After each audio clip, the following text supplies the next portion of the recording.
Good morning guys. It's currently 9:13. We just datang pukul 8.20. Madam kata kita orang boleh baca surah Al-Baqarah seorang satu. Boleh je. Lepas tu hari ni tema kita orang semua hitam biru. Nesis. Ya Allah, hitam biru. So ini nampak macam hitam tapi sebenarnya dark blue. Lepas tu Ish. DJ tu. Sekejap lagi dia balik dengan boyfriend dia. Nanti balik dengan boyfriend dia. Pasal nanti tak tahu dia balik rumah ke tak kan. Boyfriend dia pakai lagi lah. Dia dah buruk. Ya, buruk gila.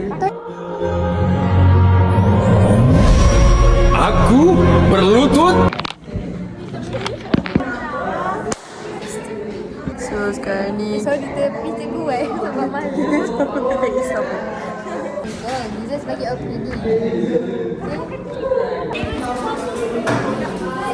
Awak bisa macam tu sudah cakap. Okay, terima kasih sebab you all Kau dekat sikit tadi. Hai, diam. Yang meriah. Sekali madam, madam lagi sekali. Madam belakang. Weh, Mas, terima kasih, Mas. Terima kasih sebab jadi student yang bagus untuk saya. Saya happy bersama awak. Saya doakan awak. Kata-kata baru nak. Dapat soalan yang boleh awak jawab. Amin. Belakang Mas. Okay, dah. Siapa kan? Bye. Bye. Maximum. Telefon orang. Bayar. Your phone ringing. sepatah dua kata. 1, 2. Kat. Hanya Allah yang tahu macam mana perasaan aku sakit. Gambar habis tak gambar.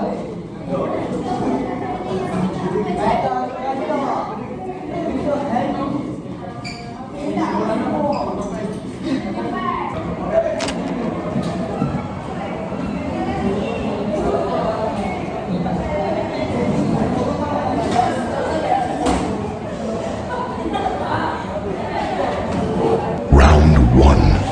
Fight!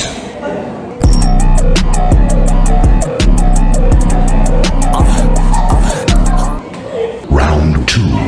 Fight!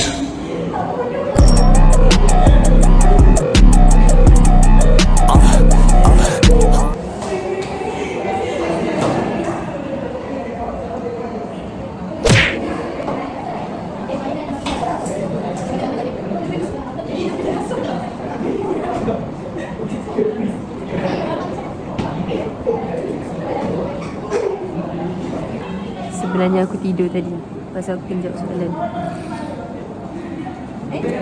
Tak bisa buat aku.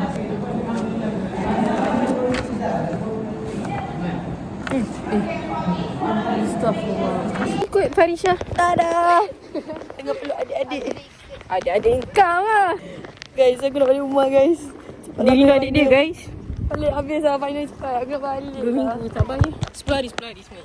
Cakap bye kat kamera. Bye. Cakap bye. Farisha bye. Farisha cakap bye. Wow.